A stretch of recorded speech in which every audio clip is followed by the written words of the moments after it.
हरे कृष्णा। गीता अमृत में आप सभी का स्वागत है। तो हम आ गए हैं भगवत गीता अध्याय 2 श्लोक क्रमांक 56 पे। तो पिछले श्लोक में हमने देखा कि भगवान स्थित प्रज्ञ व्यक्ति के लक्षण बता रहे हैं। तो पिछले श्लोक में जैसे हमने देखा था कि प्रजाहति यदा कामान सर्वान पार्थ मनोगतान। तो प्रजाहति यानी कि त्याग। तो जो स्थित धी मनुष्य है वो क्या है, उसने ये समझ लिया है उसने कि ये जो भौतिक जीवन है, ये जो सुख दुख है, ये जो सेंस ऑफ एंजॉयमेंट है, ये सब किससे होता है? मनोगतान।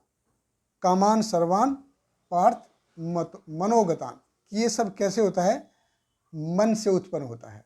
जो सुख और दुख को देखने का जो नज़रिया है, ये कैसे उत्पन्न होते हैं? एक्चुअली ये मन से उत्पन्न होने हैं। ये भौतिक जगत कैसा है? ये भौतिक जगत क्या है? ड्युअलिटी से भरा है। सुख दुख, लाभ हानि, जय पराजय, मान अपमान, ये पूरा द्वंद्व है, इसलिए इसको बोला जाता है संसार। और ये भगवान अध्याय 2 से शुरू से बता रहे हैं द्वंद्व है। और अर्जुन भी अभी इसी द्वंद्व में है, हम भी सभी इसी द्वंद्व में हैं। तो भगवान कृष्ण हमसे क्या एक्सपेक्ट करते हैं, क्या आशा करते हैं भगवान हमसे कि ये जो सुख दुख का जो है, इससे हम कैसे बाहर निकले। तो भगवत गीता अध्याय 2 श्लोक क्रमांक 56 भगवान कहते हैं, दुखेषु अनुद्विग्नमना सुखेषु विगतस्पृह वीतराग भय क्रोध स्थिति मुनिर उच्यते।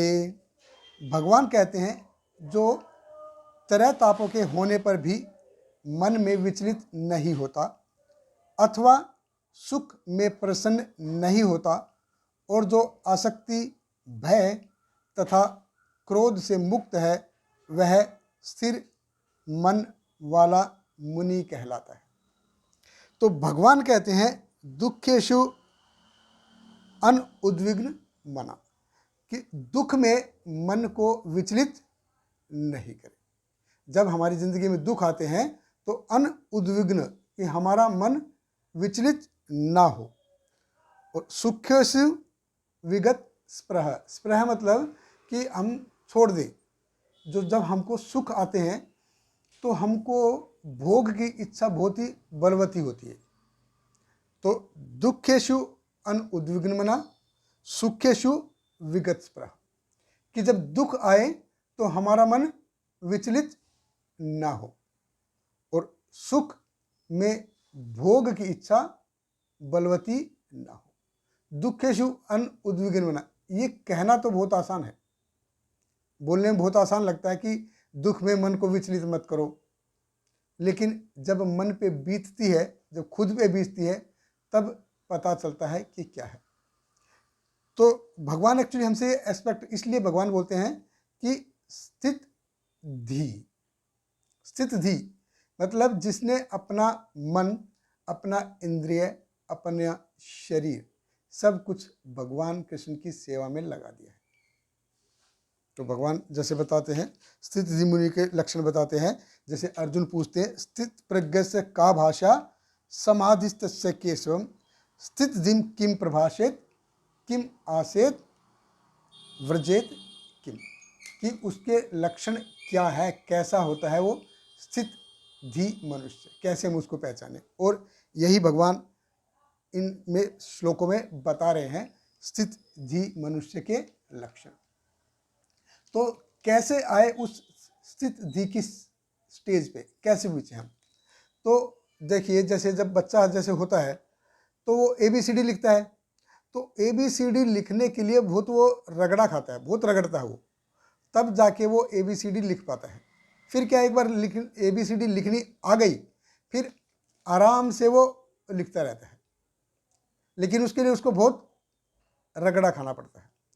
ऐसे ही क्या है, भौतिक प्रकृति यानी भगवान या भौतिक प्रकृति हमको इतना दुख देगी, हमको इतना रगड़ेगी कि हम धीरे धीरे लास्ट में जाके इसकी आदत हमको पड़ जाएगी, क्योंकि भौतिक प्रकृति हमको मजबूर कर देगी ये इतने दुख दे दे के कि हमको उसकी लास्ट में आदत बन जाए। तो लेकिन उस सिचुएशन तक जाना क्यों? Prevention is better than cure. अगर हम अभी से सुधर जाएं तो हमको उस स्टेज तक और रगड़ने की ज़रूरत नहीं पड़ेगी। तो देखिए, जो डिवोटी होता है वो इन सब चीज़ों को कैसे देखता है, देखिए, ये तो हमको सुख दुख ये इस भौतिक जगत में लगे रहेंगे, इनसे आप बच नहीं सकते हो, लेकिन उसको देखने का जो नज़रिया है वो कैसे होता है, डिवोटी जो है वो कैसे देखता है इसको। अभी वो कहना आसान है कि जब दुख आते हैं, जैसे अर्जुन जैसे पूछते स्थित प्रज्ञा का भाषा, तो कैसे जो स्थित धी मनुष्य होता है वो कैसे झेलता है इन सबको, दुख आते हैं सुख आते हैं तो वो कैसे बातें करता है, कैसे अपने आप से बातें करता है,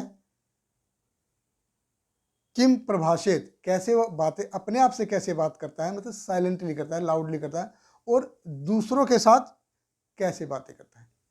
देखिए, बाहर से बोलने वाले बहुत मिलेंगे और ये बाहर से बोलना बहुत आसान भी है, लेकिन जो अपने मन के अंदर जो लड़ाई चलती है ना, उससे कैसे निकले, वो है बहुत महत्वपूर्ण कि उससे कैसे निकले। तो जो डिवोटी है वो स्थित धी कैसे देखता है इन सब चीज़ों को, उनको पता है कि ये जो सुख दुख आने हैं ये मेरी ज़िंदगी में आने हैं, ये तो मेरे पिछले जन्मों के कर्मों के हिसाब से मेरे को मिलने हैं, तो इनसे वो टेंशन नहीं लेता।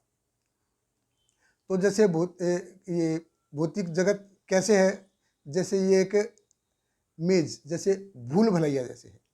अब भूल भुलैया में जैसे हम कभी जाते हैं तो हमको कोई रास्ता मिलता नहीं कि किस साइड से निकले, हम थोड़ा सा लेफ्ट को जाएंगे राइट को जाएंगे तो जाके उधर दरवाज़ा बंद हो जाएगा, फिर इधर उधर जाएंगे तो उससे हम निकल नहीं पाते, इस भूल भुलैया से हम निकल नहीं पाते। लेकिन वहीं पे अगर जब हम ऊपर आ जाते हैं या कोई ऊपर होता है तो वो हमको नीचे वाले आदमी को गाइड कर सकता है कि देखो अभी तुमको लेफ्ट जाना है, फिर राइट जाना है, और उधर से तुम निकल सकते हो, नहीं तो उधर जाके तुम रुक जाओ, अभी तुम राइट लो, फिर लेफ्ट लो, फिर राइट लो, उधर से जाके आप निकल सकते हो। तो जो ऊपर वाला आदमी है, जब हम उस स्थिति पर पहुंचते हैं कि हम दूसरे को गाइड कर सकते, जो ऊपर है वही हमको इस भौतिक जगत से निकाल सकता है, इस भूल भुलैया से निकाल सकता है। और जो ऊपर जो पहुंच गया वो कौन है? वो है गुरु। तो वो जो गुरु है वो बर्ड्स आई है, जब तक बर्ड्स आई नहीं होगी हम किसी दूसरे आदमी को उस भूल भुलैया से नहीं निकाल सकते। तो गुरु हैज़ दैट बर्ड्स आई, गुरु के पास वो बर्ड्स आई है, वो आराम से बता सकता है कि तुम लेफ्ट जाओ या राइट जाओ या जाओ।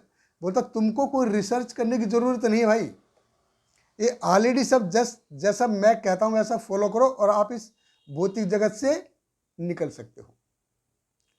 जैसे भौतिक जगत में कोई पीएचडी करता है, डबल पीएचडी करता है, किसी यूनिवर्सिटी का चांसलर बन जाता है, तो क्या इस जीवन में वो चांसलर है?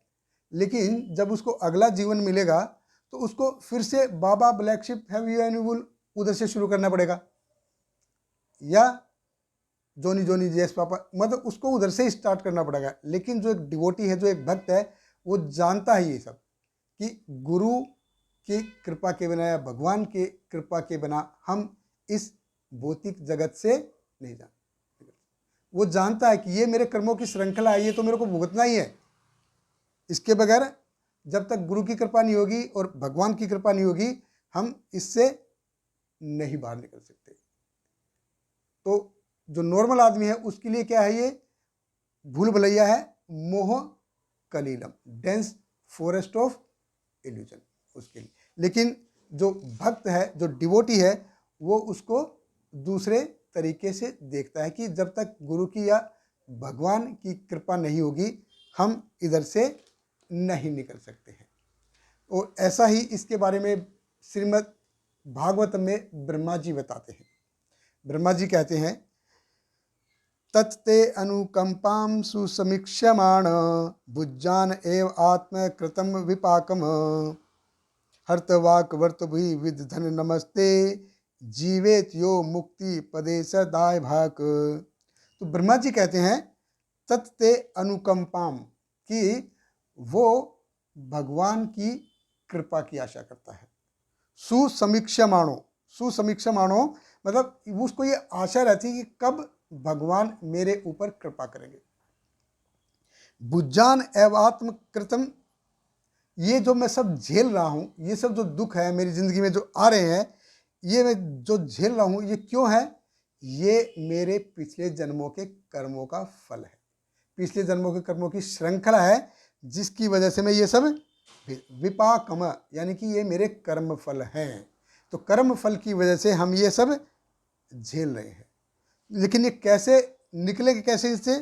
तो बताते हैं हत वाक वपु भी विदधन, कि अपने हत मतलब अपने हृदय से, वाक वाणी से, वपु भी शरीर से, यानी कि अपने हृदय से, वाणी से और शरीर से सब कुछ भगवान को अर्पित, सब कुछ भगवान की सेवा में अर्पित कर देता है वह। तो क्या होता है फिर? जीवेत यो मुक्ति पदे, तो वो जीव है जो सब कुछ भगवान की सेवा में अर्पित करता है, वो क्या हो जाता है? मुक्ति के पद के लिए गारंटीड हो जाता है। दाय भाग, जीवेत यो मुक्ति पदे स दाय भाग, यानी कि वो भगवान का संपत्ति का या भगवान के कृपा का वैध उत्तराधिकारी बन जाता है।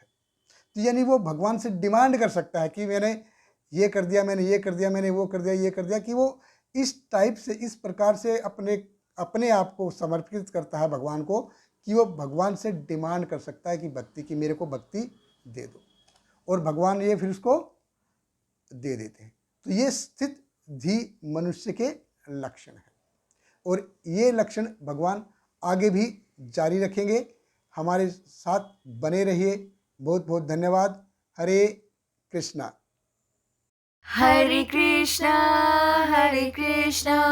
कृष्ण कृष्ण हरे हरे, हरे रामा राम राम हरे हरे।